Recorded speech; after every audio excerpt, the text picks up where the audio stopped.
BOE는 애플 아이폰 라인업에 OLED 일부를 공급해온 것으로 알려져 있는데요. ITC의 조치가 이 애플 제품에까지 영향을 미칠지 관심이 커졌습니다.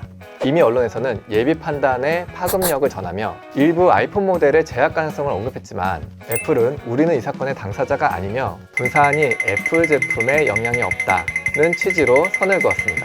핵심은 이 사건의 표적과 구제 범위가 BOE와 그 제품군이라는 점, 그리고 어디까지가 실제 명령의 적용 대상이 될지는 최종 결정에서 구체화된다는 것입니다. ITC는 수입 자체를 막아 시장 접근 자체를 차단할 수 있습니다.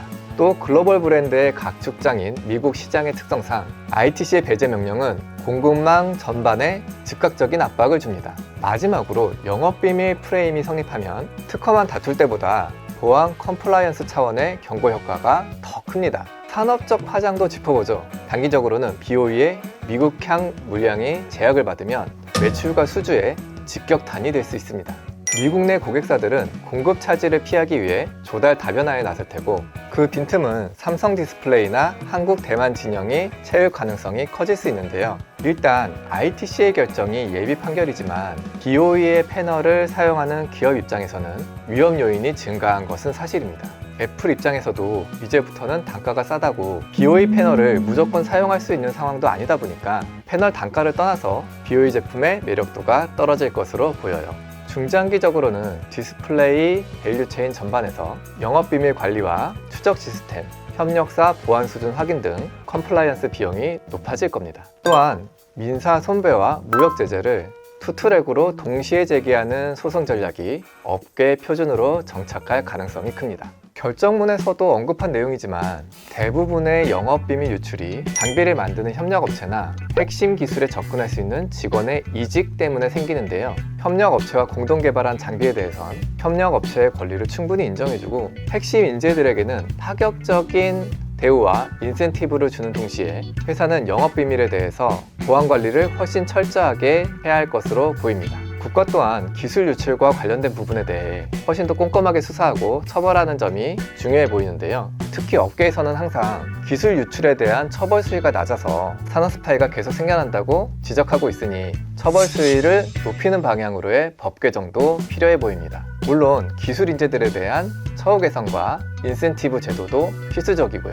이 모든 걸 해결해 K디스플레이가 글로벌 리더 자리를 공고히 했으면 좋겠습니다. 그리고 미국, 일본, 중국의 경우에는요, 디스플레이를 아예 국가 전략 산업으로 분류해 막대한 지원에 나서고 있는데요. 따라서 우리도 늦었지만 지금이라도 이번 삼성과 BOE의 소송전을 교훈 삼아 기술 유출 처벌 강화, 세액공제 2월 기간 연장 등이 필요해 보입니다. 삼성이 이렇게 BOE와의 소송에서 역대급 승리를 거뒀음에도 앞서 말씀드린 것처럼 계속된 중국으로의 기술 유출 때문에 기업의 기술 경쟁력은 점점 악화되고 국가적인 측면에서도 산업 경쟁력 약화를 불러오고 있는데요. 그럼 다음 시간엔 중국으로의 기술 유출이 얼마나 심각한지, 다른 국가들은 산업 스파이를 어떻게 처벌하는지 파헤쳐 보도록 하겠습니다. 여기서 질문 하나. 왜 한국 첨단 기술은 특히 중국으로 많이 흘러가는가? 첫째, 인력 스카우트의 공격성입니다. 중국의 반도체 디스플레이 업체들은 고연봉에 주택, 비자, 가족 정착 지원, 스톡 옵션까지 얹은 패키지형 제안을 앞세웁니다. 이직은 합법입니다. 그러나 사람의 머릿속에 들어있는 노하우와 레시피, 공정의 감각은 서류상의 경계선 바깥에 있습니다.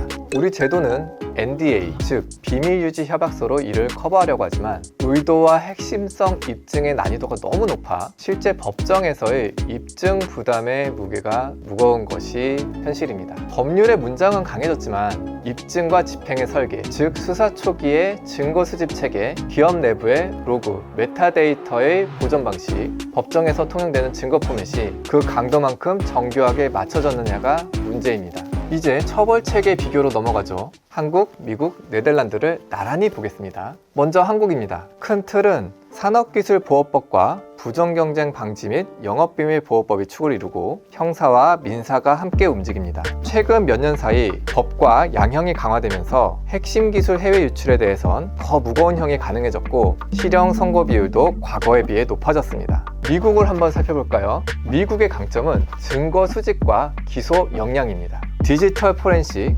광범위한 전자증거 접근, 배심제 과정의 설계가 결합되어 누구를 위해 어떤 의도로 어떤 경로로라는 3박자를 입체적으로 쌓아 올립니다. 그래서 일단 영업비밀 프레임이 선명하게 서면 기업에는 막대한 벌금, 개인에게는 장기간의 실형이 현실화되기 쉽습니다. 네덜란드는 최근 간첩죄의 범위를 확장하며 이른바 안보형 스파이죄의 범위를 강화했습니다. 특히 디지털 간첩, 해외 정부 이익을 위한 활동까지 광범위하게 포섭하고 사안의 중대성에 따라 형량 상한을 높였습니다. 유럽 공급망의 관문이자 소부장 허브인 네덜란드의 특성상 핵심 기업, 연구기관을 겨냥한 정보 유출과 디지털 침투를 실질적으로 제어하겠다는 의지가 법 체계로 반영된 겁니다.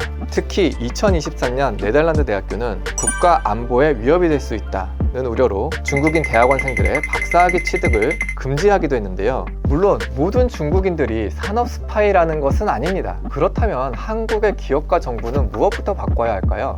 핵심 인력에 대해서는 퇴직 6개월에서 12개월 전부터 접근 권한을 단계적으로 축소하고 민간 데이터 접근 시 알람, 2인 승인 체계를 가동합니다. 이직 신고와 컨설팅 절차도 제도화할 필요성이 있습니다. 메타데이터, 접근 로그, 경보 기록을 보존해야 합니다. 수사, 소송 단계에서 핵심성과 의도성을 뒷받침하는 건 결국 이 증거의 품질입니다. 그리고 CMS의 세정기술 유출은 한 줄의 레시피와 몇 개의 세팅값이 국가 경쟁력을 어떻게 갉아먹는지를 증명했습니다. 미국은 고형량과 집행력으로 네덜란드는 안보형 간첩죄 확대로 바짝 조였고 한국은 법과 양형을 끌어올리며 추격하고 있습니다. 이제 남은 과제는 분명합니다. 입증과 집행, 기업 내부의 증거 설계, 그리고 사람을 움직이는 인센티브입니다. 기술은 결국 사람의 머리와 손에서 나옵니다. 사람을 지키는 제도, 그 제도를 증명하는 증거, 그리고 그 증거를 뒷받침하는 국제 공조. 이 세 가지가 맞물릴 때 우리는 다음 사건의 헤드라인을 바꿀 수 있습니다.